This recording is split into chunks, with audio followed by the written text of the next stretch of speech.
Hello and welcome back to another episode of Deep Dive with OA. I am Omar Abedin, Project Director at NIC Karachi. And today is the 31st of December and our last guest of the year 2021. Last but definitely not least, Zan Gilani, Product Manager, Duolingo. Welcome to the show, Zan. Thank you so much. It's great to be here. It's amazing because, when we met last night, I was talking to you about Duolingo and how I'm kind of engrossed in the system, and turns out you're the guy. You're the reason I'm engrossed in the system. So, well, I keep getting this splash screen that says over 1 million people have 365-day streaks. I'm like, huh? That is crazy, though. So anyway, we're going to come back to Duolingo in a minute, but let's start with your backstory, Zen, because I think a lot of our viewers will want to know. You grew up in Karachi. Yes, I grew up in Karachi. Pretty much besides being born out of the country, I was here till going to university. I went to Karachi Grammar School, basically from 3 to 18, and then went to the US for undergraduate studies. Okay, and what was it like growing up in Karachi, and what is it like to visit now?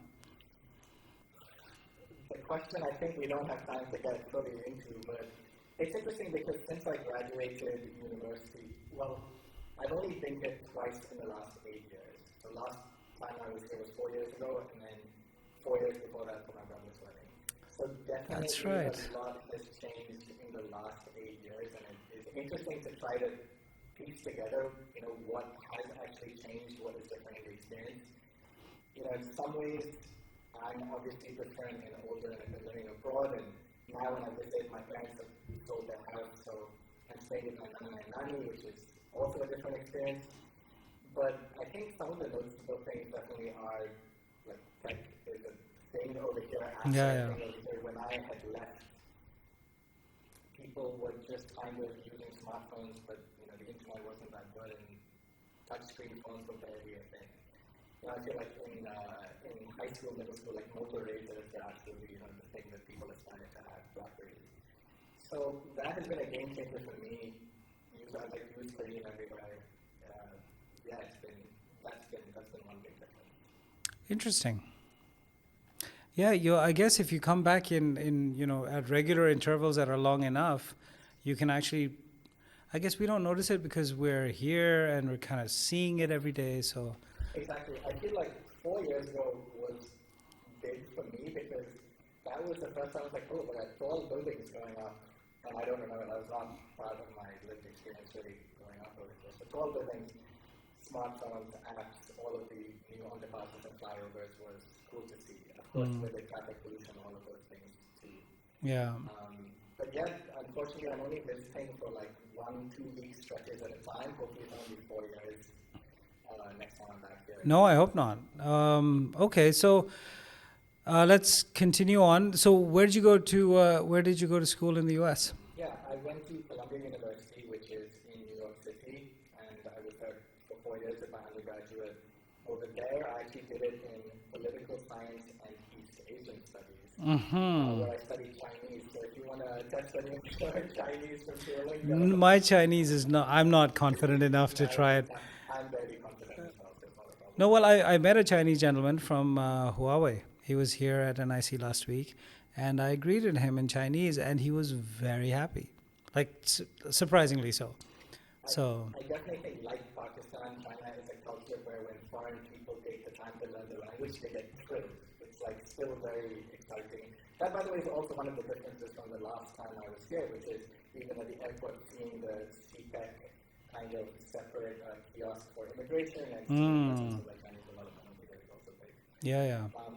And funnily enough, in university, the thesis that I wrote in political science was actually about like energy security in China-Pakistan relations. It's about water and the port over there. Funnily enough, so it ended up being something. This is in 2015, so it ended up becoming something bigger than what I even thought it was at that time. Yeah. Wow. So no hard work actually ever goes two ways, right? No, it's been an interesting journey. Okay, so you graduate from Columbia with an undergrad. What happens next? Yeah, the question I think for people is definitely how did you get into tech? How did you become a product manager? All of that kind of stuff. It was interesting. So New York right now is really becoming like a tech city, but this has been a bit of a journey, right? It's always San Francisco, it's always Silicon Valley, it's even Boston with biomedical stuff that's gotten, that has a reputation. So while I was in university, I really thought I was going to become either a journalist or a development economist, going to international development. That was the plan going in. And then just kind of halfway through, suddenly tech became a thing on campus. So it's both New York on the whole was trying to push for technology, and at Columbia, suddenly on campus, it was in the air. And there was, especially one student organization, the Columbia Organization of Rising Entrepreneurs, that out of nowhere became very present. They started having really cool talks, like Peter Thiel was on campus. They started running these programs, like externship programs, internship programs, and that was the first time I was like, oh, maybe tech is the thing that I could be doing. And with me learning languages in university, one of the most interesting things about it was always trying the tech products for learning languages. For example, if you aren't already using Pleco, it's an app, it's a Chinese language dictionary, you need to download it immediately, it will change your life. It's an incredible app. It also has a crazy story, we don't need to get into it right now. So that was how I started getting into tech. This I interned at IBM in marketing and ended up finding Duolingo because I had tried it out while just fiddling with language learning apps. It didn't have Chinese at the time. And that's how I ended up just going on their website one time, and I was looking for educational ed tech basically, and saw that they had an internship position available after graduation in marketing and PR. And funnily enough, the first time I saw it, I just closed the tab immediately because it said it was in Pittsburgh. And obviously, if you go to school in New York, you have this like, I'm only going to live in New York. Like, what is Pittsburgh region? I knew it was like a steel town, basically. The Steelers. And then a couple of months later, one of my friends was like, oh, what happened to that Duolingo thing? I was like, oh, it's in Pittsburgh. He's like, why does that matter? Like, this is exactly what you're interested in. And so it just was all a bit random, and I ended up just applying on the website. And at the time, it was under 50 people. So I started as a marketing intern 5 days after graduating, just moved to Pittsburgh over there, and then we can talk about the rest of the story later. But yeah, that was kind of the process, and obviously, I think it's maybe even harder these days, but when trying to get a job in the US out of college, you really, immigration and sponsorship is a big issue. If you don't have an American passport, literally I had the experience, as many do, of picking up the phone and having a conversation, and they ask about your immigration status, and then being, okay, thank you, we can't do it, and shutting the phone within 10 seconds.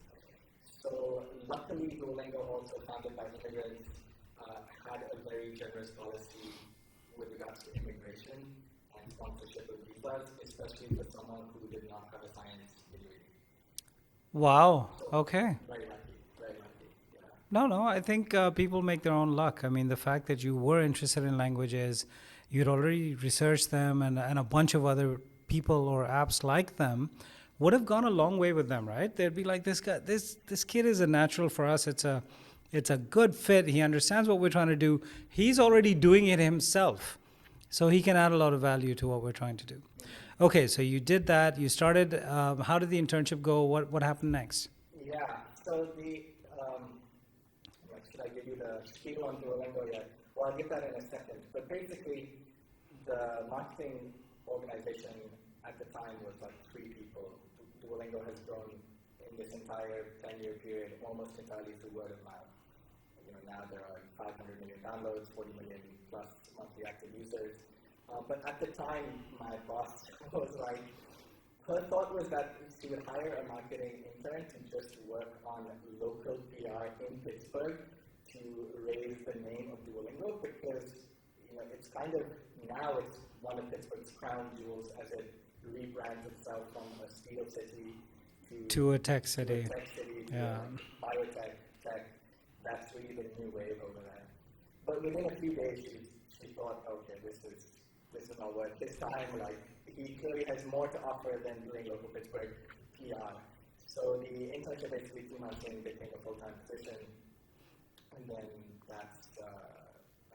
and then from there I did marketing for another year and then switched to product management basically. Okay. Yes. And so what is it that you do exactly? Yes. For those viewers who may not know what a product manager does at a tech firm. Yes.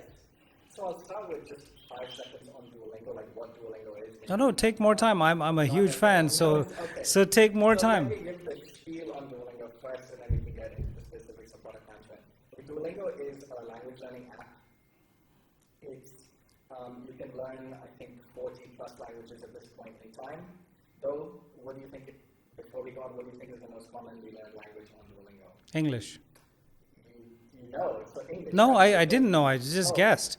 Because the rest of the world that doesn't speak English is trying to learn English. Exactly. So in the US, certainly it has the reputation of being the place that you can learn Spanish, French, etc. A lot of people learn languages for a lot of reasons. Right? They're learning for interest in travel, interest in the culture, family. Maybe they're in a relationship with someone.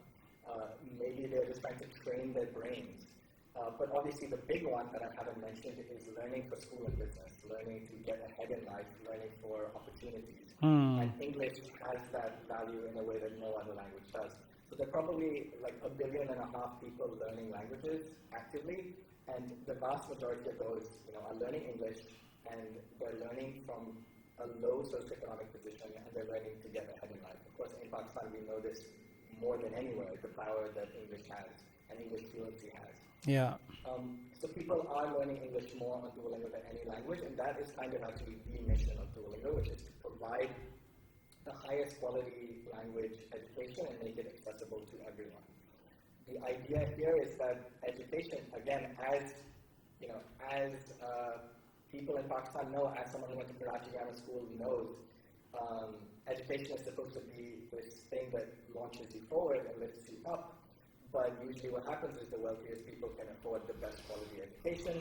That increases disparity more, in fact. Yeah. And the idea is that if you can come up with the highest quality language education and make it available to anyone free of charge, you can reduce that disparity. So Duolingo is very proud. We're very proud of the fact that we are used in rural areas of Colombia and Brazil, places where as long as you just have an internet connection, you can learn completely for free. And Bill Gates, for example, is a user. Like lots of Hollywood celebrities are users. So everyone is using the same product. They're not. There's no gold version. Well, we can get into the premium versions, but the idea is everything is. No. But the premium version is, it's not very expensive. First of all, second of all, the content on the premium version is exactly the same as it is on the free version. It's just more of it. You can unlock more things. So in fact, it's not even that you can unlock more content. It's that you have these bells and whistles to make the language learning experience a bit better. And the trick with Duolingo, the thing that makes it kind of different is that the idea is that when you're trying to learn something by yourself, it's incredibly difficult. When you're trying to do it on a phone, although it gives way more people access, it's really difficult. So the hardest problem we're trying to solve is to help you stay motivated. And so Duolingo does that by making it feel like a game, by trying to make you excited to learn, by trying to get you motivated. People who had who had horrible experiences learning in high school will then not realize that they had it in them to learn because you feel confident and excited, etc. So that's what Duolingo is. That's the app. It's been around since 2011. We actually IPO'd this year. It's a very big, exciting deal for the team. When I started, it was just under 50 people. It's now 500-something people. So the app has done really well. The company's done really well. Credit to the founders and credit to the whole team, 100%. Okay, so maybe you have more questions about that, but I can also... We'll come back to it. Product management. Yeah. With basically product management, the role is a pretty new role. It was, as far as I understand, invented at Google in the early 2000s. And the idea with product managers is that, the way that I understand it is that you want to have someone who just specializes in figuring out what to work on next. If you have a small enough team, if you're a 3-person startup, you don't need product managers because all of the roles that product managers fulfill as specialists are going to be done by the founding team. Probably, the founders are going to be the heads of product figuring out. But at Duolingo and similar types of consumer companies, the product manager is a specialist role that's trying to figure out what to work on next. So we have cross-functional teams at Duolingo that are focused on a specific goal and a metric. For example, there are monetization teams, like pretty obvious what their goal is. There are learning teams. They try to make Duolingo more effective. There are growth teams. They try to increase the number of users that Duolingo has. And each of these teams, the way they're structured is that they will have some software engineers who are writing the code, some designers who are designing the experience, and then product managers who are figuring out what to work on next. You might ask, how do you figure out, what are the inputs to figuring it out? It's a number of things. I'd say the biggest one at Duolingo is that every change we do is in the form of an experiment, what's called an A/B test. So anytime we are trying something new, we will release it to some users, and then we'll compare how their usage patterns changed compared to those who didn't get that intervention. The canonical, the simple example is we change the color of a button, do we see if people tap it more? But obviously you can run much more sophisticated experiments. Everything at Duolingo more or less is shipped or rolled out as an experiment. So we have thousands and billions of data points basically, because we have hundreds of thousands, millions of users, in fact millions of learners. And as product managers, we spend a lot of our time interpreting those experiments and doing exploratory analysis ourselves. That's first. The second is we do, of course, a lot of user testing, speaking to learners, trying to figure out what their pain points are, etc. We're also looking at the market, we're looking at competitors. Duolingo doesn't look at competitors so much, but we do take a lot of inspiration from games. Because they're yes, I've noticed. People, I've noticed, yeah. For example, I don't know if you've ever played Clash Royale, a huge inspiration on Duolingo. Even these match-3 games, as they're called, Candy Crush, etc., were hugely inspired from that. And so product managers will take all of these different inputs and they will try to guide the team towards a specific direction. Because, of course, in startups, resources, everything is expensive, and you want to be working on the right things next. One last thing to say is product management varies quite a lot company to company, and vertical to vertical, and size of company to size of company. Some of those things I've been describing at bigger companies would be their own specialist positions that the product manager just synthesizes information from. There may be data analysts specifically, there may be just dedicated UX researchers, product designers, all of these things. But product managers at Duolingo size, we do a lot of those things ourselves, or we partner with the people at the company. And then the last thing is just we then actually work with pretty hands-on with the product designers to come up with the specific solutions. Product managers are figuring out what are the problems, and then they will work with the designers to figure out what the specific solutions are as well. Very cool.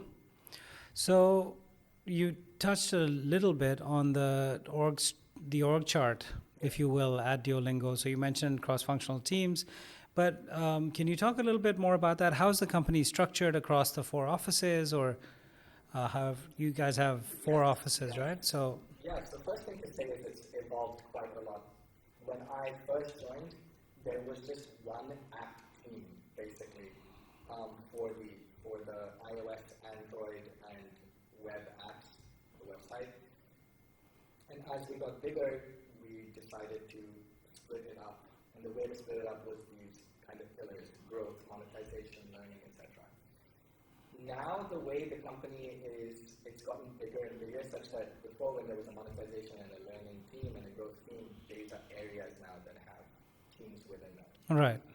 So we have a lot of, I'll just speak to the product side of it basically, but the product teams, as I mentioned, are cross-functional. We do have these areas where instead of having designers maybe embedded in a specific team, we'll have designers in the area, we'll have data scientists, marketing, content, these types of people. To answer the question about offices, there actually isn't much of a distinction. We have 4 offices right now, 4, maybe 5. Pittsburgh, that's the headquarters. We have a New York office, we have a Seattle office, we have a Beijing office, and now a new Berlin office as well. And with the exception of the Beijing office, which focuses on growing in China, others don't really have a specific niche or anything like that. Okay, so they could be anywhere. They could be anywhere we opened it there because there's talent over there. That's the idea. Right, okay, very cool. And talk a little bit about the founders, the vision they started out with. Has it changed? Have the people changed? Are they still the same? You know, because post-IPO, sometimes people change. For sure. It's only been 6 months since IPO, so there's plenty of time for people to change, I'd say. But yeah, the story of the founders is quite interesting. The two co-founders are still there. They're the CEO and CTO. The CEO is Luis Van Aan. The CTO is Severin Hacker. Luis he still is a professor of computer science at Carnegie Mellon University. And Severin was his grad student, his PhD student at the time. And they spun Duolingo out.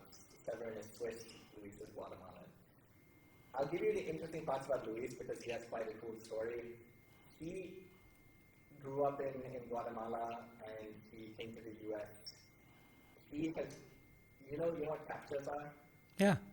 He invented CAPTCHAs, like him and his... Really? Yes, he and his advisor and there was a team that they literally invented CAPTCHAs. CAPTCHAs are those, what used to be, now it's changed a bit, those squiggly letters and lines that are trying to verify if you Pain in the neck. Yes. Good you to mention that. That's part of the story. They're there so that you can prove that you are a human and not spam, but whatever. He invented that and then thought, this is a huge thing, this is wasting a lot of people's time. Can we use that time usefully? And then he invented reCAPTCHA. And reCAPTCHA, instead of giving you random squiggles and letters, gives you words from pictures of books. And Google ended up buying that from him and used it to digitize books. Which is to say, this is at a time when optical character recognition is not that good. Okay. So they would just have pictures of text from books, photographs of pictures, and then people were literally helping transcribe it. And at the same time, they were proving that they were human. And so Google was able to digitize millions of books, maybe hundreds of millions of books, a lot faster than normal. And so Luis's whole trick was human computing, using humans and computers together to solve problems that would be faster or better than if either one was working separately. He had a similar company, sold that to Google also, and then when Duolingo started, the original business model was that people would be translating text to learn the language, and at the same time, they would be helping companies get translations for their work. So CNN, BuzzFeed, these were original clients. The idea was also that you could translate Wikipedia to every language so quickly. But actually, that is not the current business model, and we moved away from that because Duolingo was kind of turning into a translation company. Also requires a lot of hand-holding to get to professional level translation. Yeah. Wow, that's... So what I want to know is, who's the guy who came up with those identity confirmations where you have to pick the picture that has the traffic light in it? I think that is Google, that after Google... Because that guy I would like to shoot in the head. Like, it is the worst. The pictures are horrible, and is that a traffic light or a, dog poop? It's terrible. You keep getting it wrong, right? They're like, no, okay, nice try again. Nice try. I'm like, oh, wow, okay. No, but that's a great backstory, and I'd love to meet him someday. He sounds like one of those people who just generates ideas. Oh, yes, and they're both very involved, still founder, still CEO and CTO. Super talented, hardworking. Luis works harder than anyone else at the company. I think everyone, including myself, has a ton of respect for them both, and that's honestly one of the main reasons why a lot of people haven't left. You kind of mentioned that, alluded to that earlier. Duolingo has a very high employee retention, very high. But I think part of that could be, the founders and the culture they've created, and the sense of ownership and empowerment that I'm sure comes with vesting plans and employee stock options and all of that, but also with the sense of mission that they seem to have imbued into the app. Because even as someone who uses the app every day, 71 days, straight, I'm I'm hooked by the gamification side of it, and the fact that I'm now at the Obsidian level, and it's just what it's really annoying is what it is. And yet, if you're in the slightest bit competitive, like, you don't have to be like a super athlete to be competitive, but if you're the slightest bit competitive, just as someone who's on the leaderboard, I'm like, if you look at the differences in behavior, and I'm sure this is something that you guys are tracking and actually like monitoring very, very closely, what does it take for someone on Christmas Day to get, let's say, 600 XP points? It's really crazy. In past talks, I've given one of my favorite examples was that when Hurricane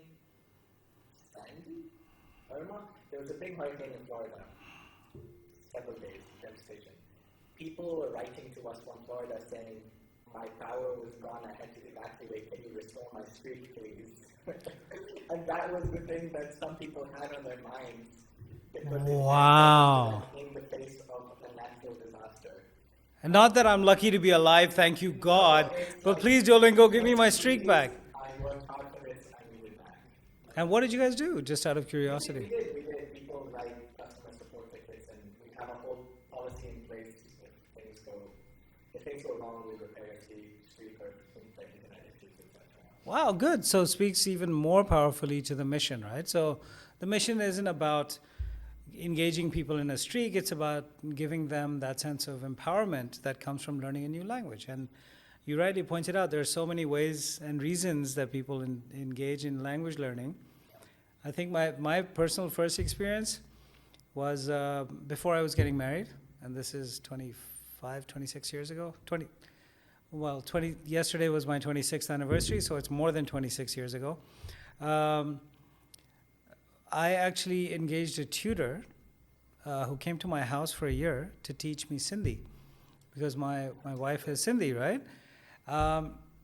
And it was extremely difficult, because Sindhi is a very difficult language. First of all, it has many sounds that Urdu, for example, does not have at all.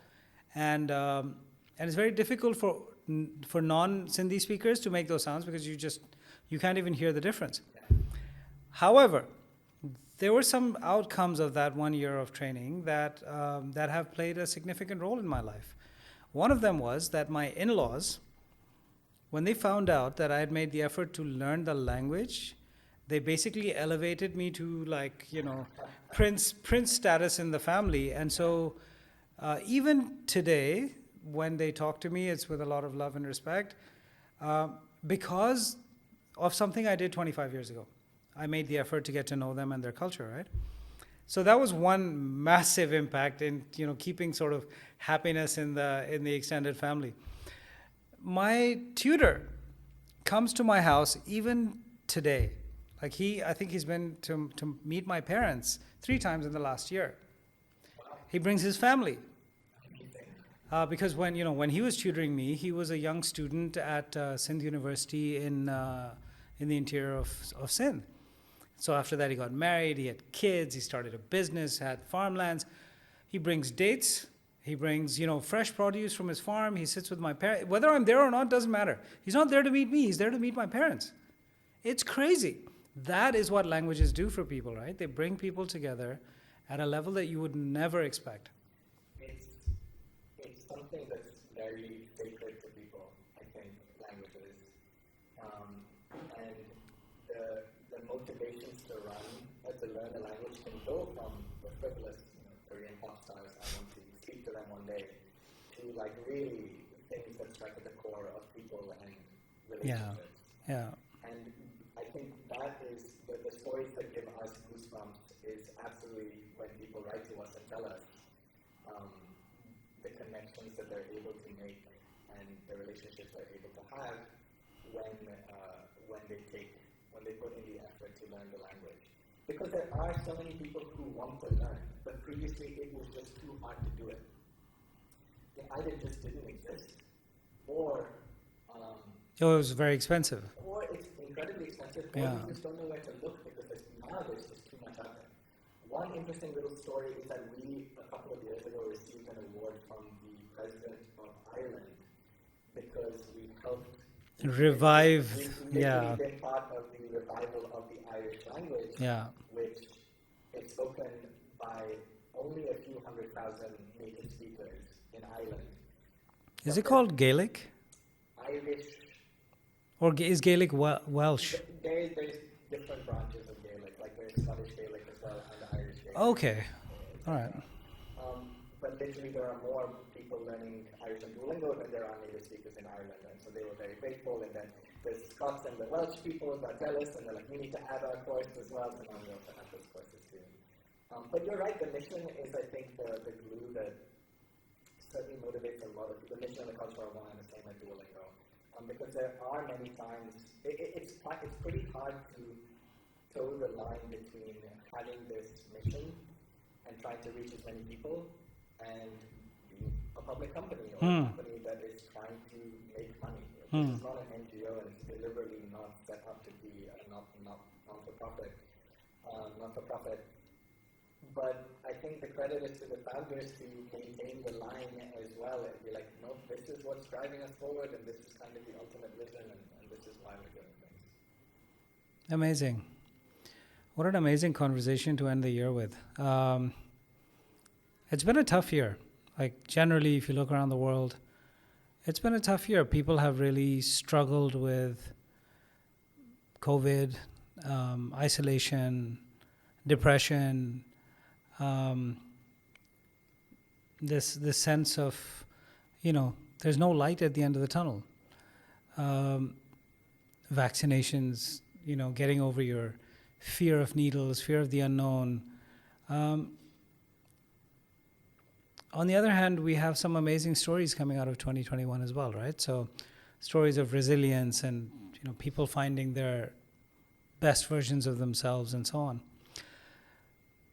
I don't know if I should put you on the spot with this, but what message do you have for people in Karachi who aspire someday to, to hold the kind of role that you do, who want to be, working in the U.S. and sort of at the center of things, heading into 2022, knowing you really straddle both cultures very comfortably.